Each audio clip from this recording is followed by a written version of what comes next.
Hello everyone, आपका स्वागत है मेरे चैनल योर फुजोशी में। आप लोग कैसे हैं? आई होप कि आप लोग ठीक होंगे।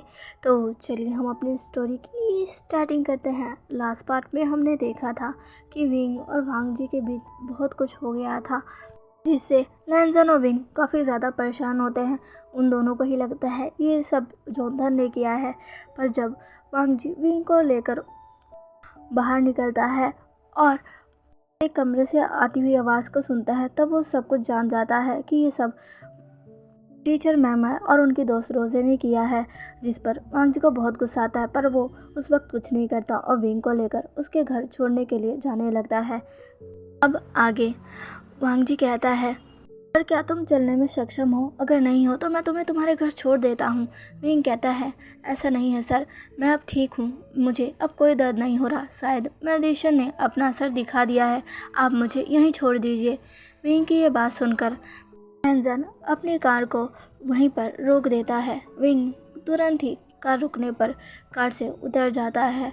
विंग के कार से उतरने के बाद लैंजन विंग की तरफ देखता है और कहता है, मुझे माफ़ कर दो विंग, जो भी मैंने तुम्हारे साथ किया ये सब मैंने जानबूझकर नहीं किया। तुम भी ये जानते हो कि ये एक दुर्घटना थी, इसे एक बुरा सपना समझकर भूल जाओ।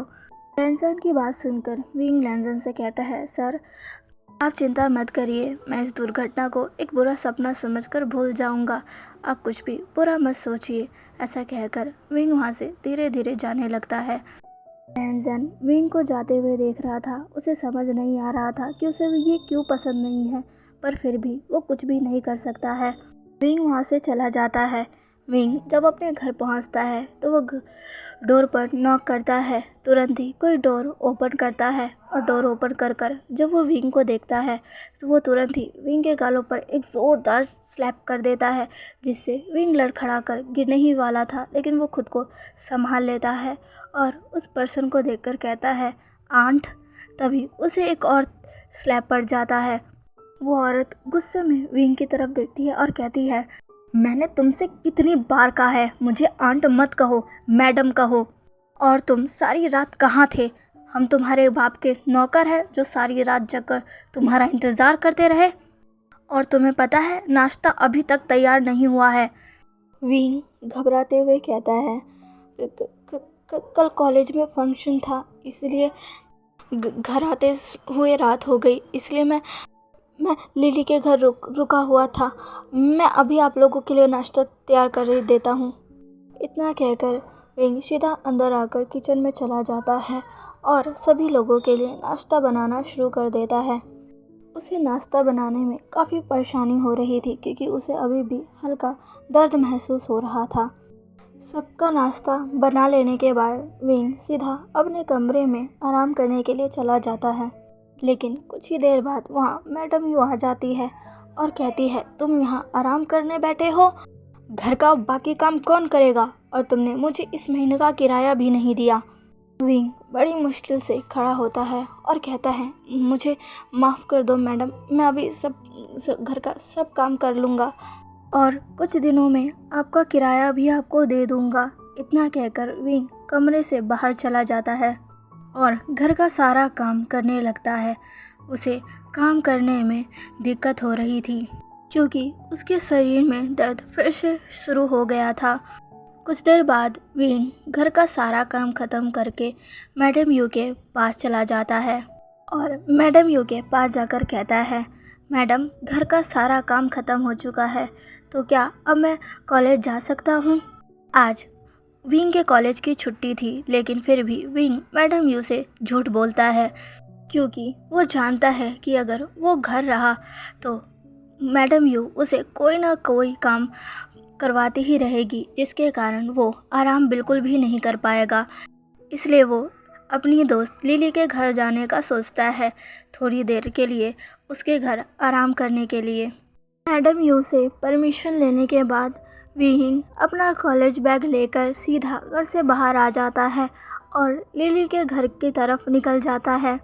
विंग जब लिली के घर पहुंचता है तो इस समय विंग को अपने घर देखकर लिली हैरान हो जाती है और फिर वो विंग को अपने घर के अंदर आने को कहती है।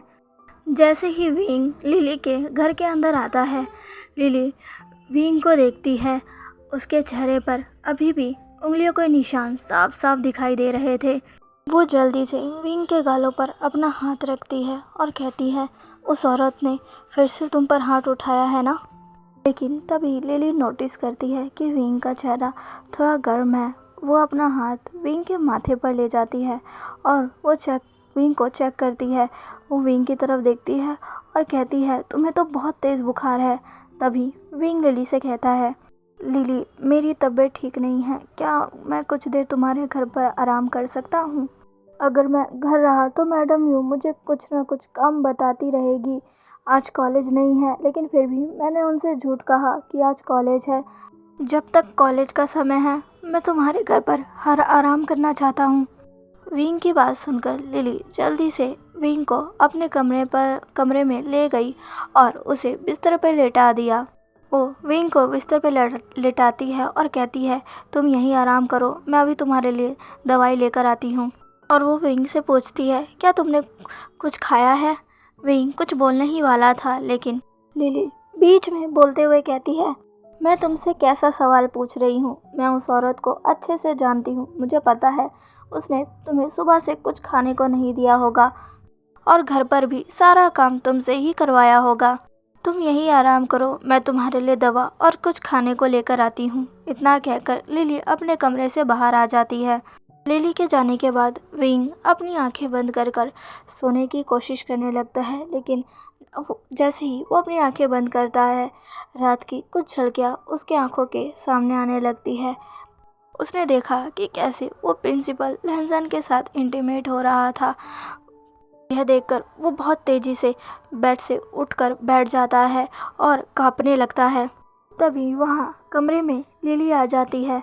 वह विंग को इस तरह कांपता देख जल्दी से उसके पास आती है और कहती है, विंग तुम्हें क्या हुआ, तुम इस तरह कांप क्यों रहे हो। लिली को देखकर विंग जल्दी से लिली को हक कर लेता है और उसे हक कर ज़ोर ज़ोर से रोने लगता है और अपने मन में कहता है, मेरे साथ जो हुआ है वो मैं तुम्हें नहीं बता सकता।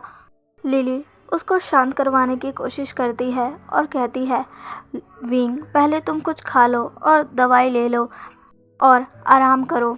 तुम्हें आराम की ज़रूरत है। तुम्हें देखकर ऐसा लग रहा है कि जैसे तुम पूरी रात सोई नहीं हो। विंग सरप्राइजली लिली को देखता है, पर वो कुछ नहीं कहता।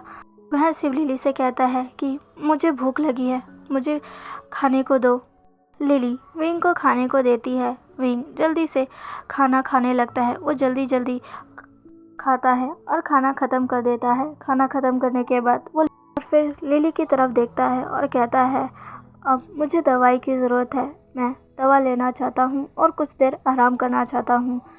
विंग की बात सुनकर लिली जल्दी से विंग को दवा देती है। विंग भी दवा ले लेता है और फिर जल्दी से सोने की कोशिश करता है। विंग अपनी आंखों को बंद कर लेता है। लिली वहीं विंग के पास बैठकर विंग को देखती रहती है। विंग जिसने अपनी आंखें बंद की हुई थी, उसकी आंखों में से आंसू की कुछ बूंद गिर जाती है। लिली उन्हें देखती है। विंग कुछ देर बाद सो जाता है और लिली उसके सर पर गीला कपड़ा रखकर उसका बुखार कम करने की कोशिश करती है। लिली विंग के चेहरे को देखकर ये समझ पाती है कि विंग कितने ज़्यादा दर्द में है। लिली मन ही मन में मैडम यू को बुरा भला कहने लगती है। इधर दूसरी तरफ लैंजन अपने ऑफिस आ जाता है। वह अपने ऑफिस में आकर सीधा अपने लैपटॉप पर कुछ काम करने के लिए बैठ जाता है और फिर वो अपने पियून से कहता है कि जाकर रोज़े मैडम और मैडम को बुलाकर लाए।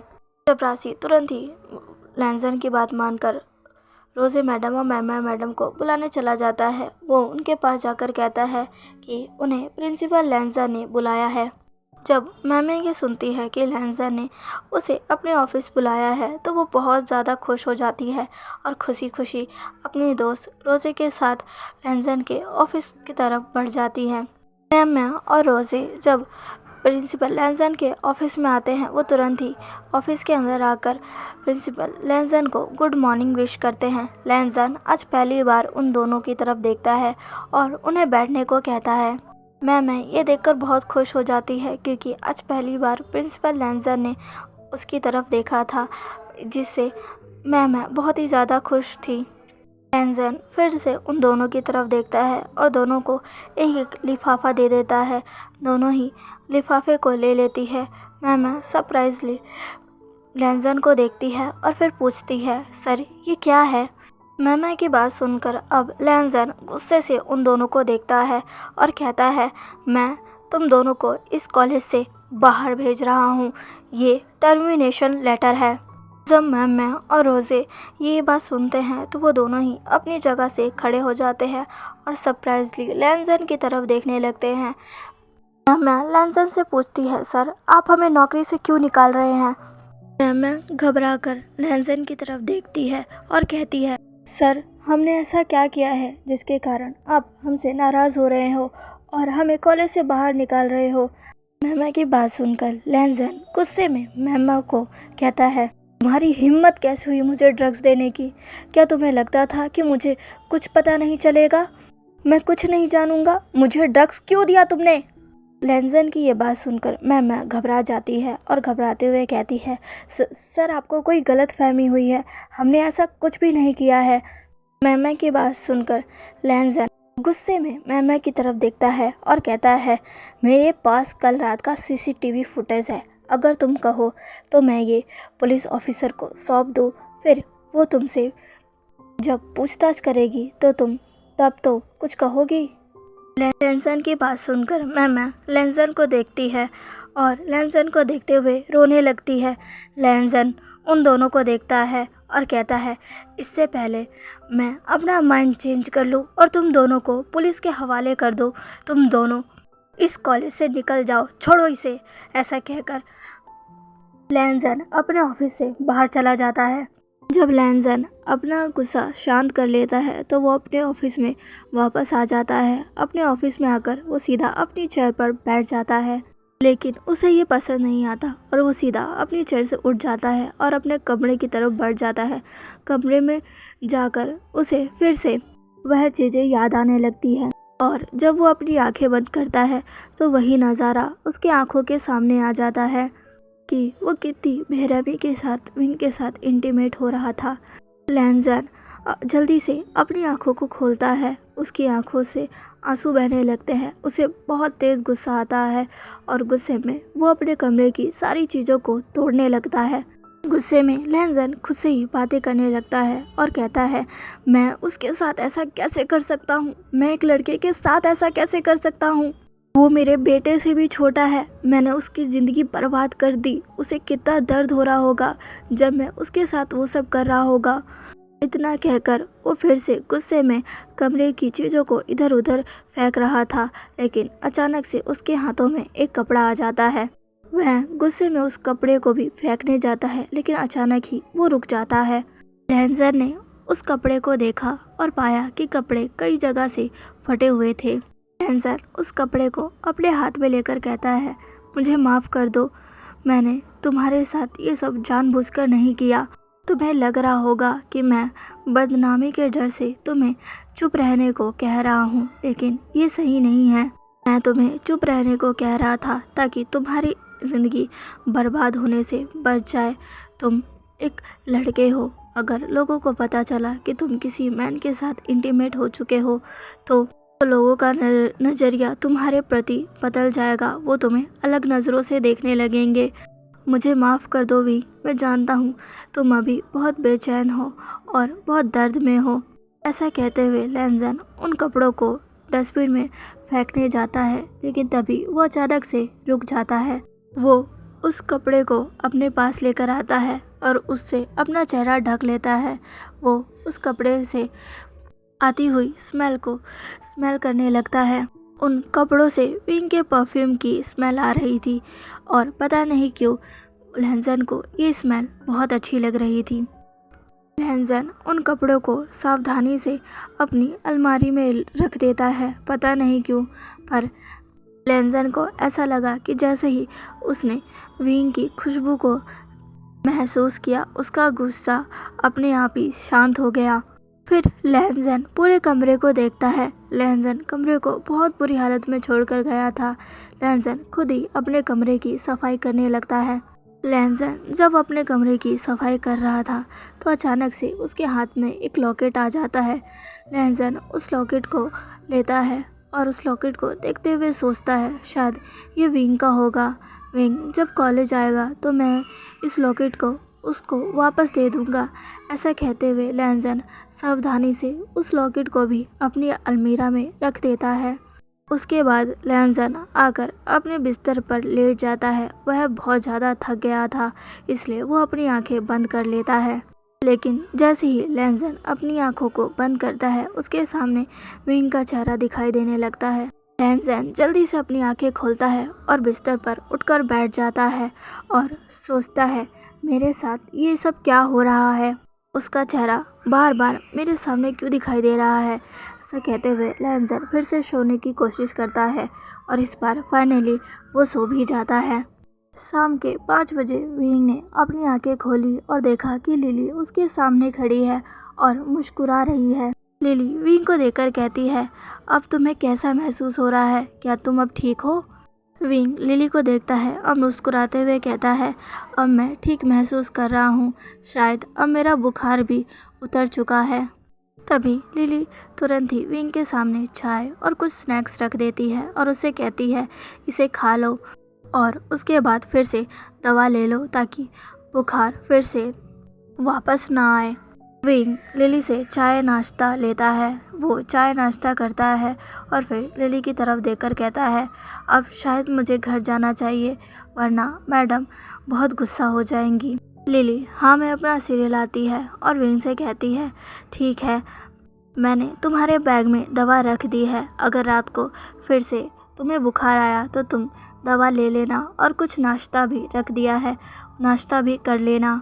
विंग ने हाँ में अपना सिर हिलाया और फिर वहाँ से जाने लगा, लेकिन अचानक ही वो रुक गया और मुड़कर लिली की तरफ देखने लगा। उसने लिली से कहा लिली अगर तुम बुरा ना मानो तो मैं तुम्हें कुछ बताऊं।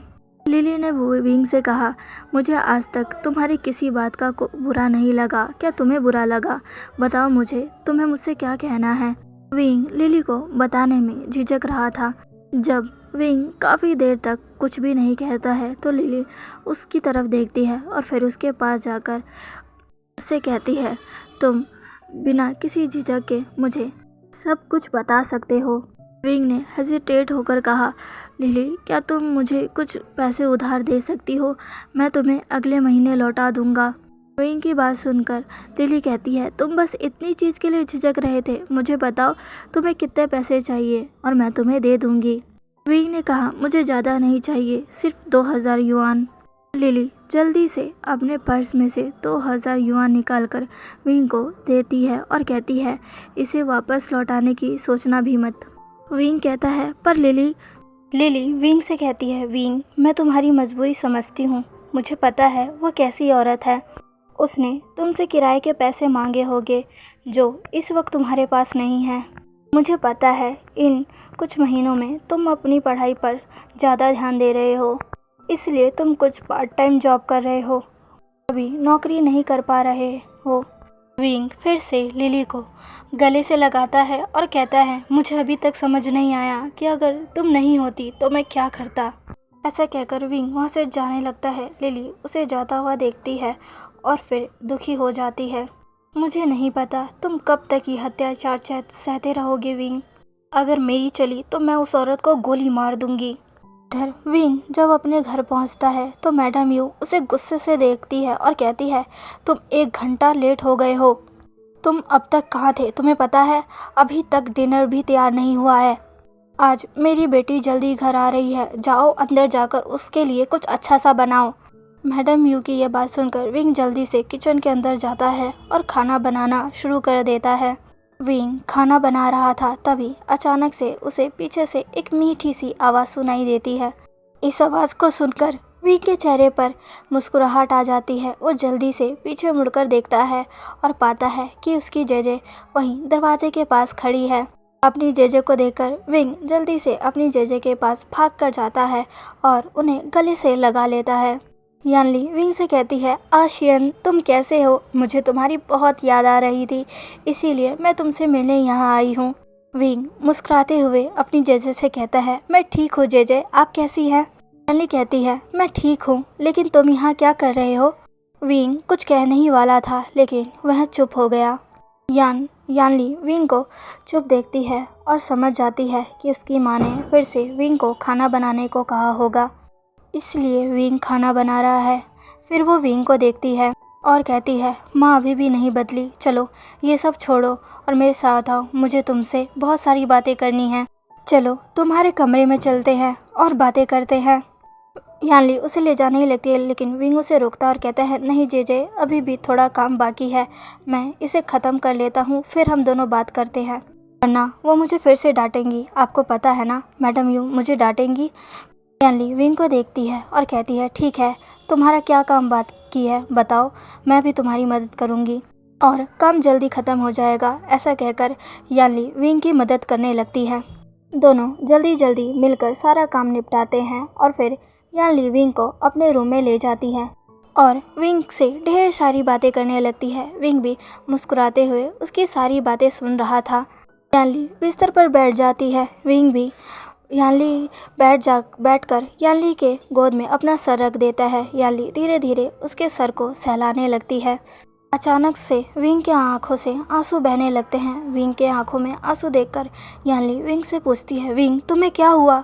विंग यानली से बहुत कुछ कहना चाहता था, पर वो कुछ भी नहीं कहता है और यानली को देखते हुए कहता है, जेजे आप बहुत दिनों बाद आई हो, इसलिए मेरे आंखों में आंसू आ गए। इस घर में एक आप ही हो जो मेरी चिंता और परवाह करती हो, इसके अलावा मेरी तरफ कोई देखता भी नहीं है।